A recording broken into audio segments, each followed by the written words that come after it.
Dövrəni açıb qapamaq üçün açarım var. Ampermetrim var. Voltmetrim var. Bu da elektrik zəngidir. Fikir verin. Ampermetr dövrəyə necə birləşirdi? Ardıcıl. Ampermetr dövrənin ana xəttinin üstünə birləşdirmişəm. Yəni ardıcıl bağlamışam. Voltmetr necə birləşirdi? Paralel.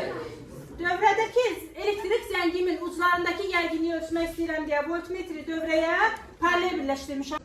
Cəryan mənbəyinə ardıcıl olaraq birləşdirmişəm zəngi.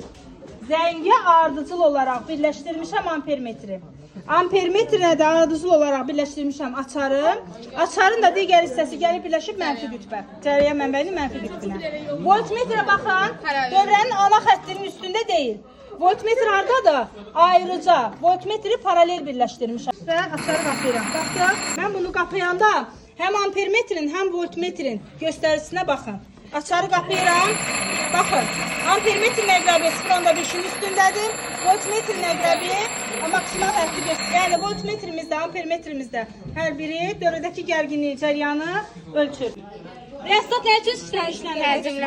Nəyi tənzimləyir? Cəryan şiddəti. İndi mən sürgünü sağ-sola eləyəndə ampermetrin göstərişinə baxın. Baxın. Gördünüz? Sürgünü dəyişməklə cəryanı artırıb azalda bilirəm. Cəryan artıb azalanda da zəngin səsi də dəyişir. Zəngin səsi artıb azalır. Mən bu şəkildə eləndə naqilin müqaviməti çox olur, ona görə cəryan az olur. Bağladığım hissəyə yaxınlaşdıranda naqilin müqaviməti azalır, cəryan artır. Cəryan artır deyə zəngin səsi də güclənir. Ampermetrin göstərişi də daha yüksəlir. Aydındır?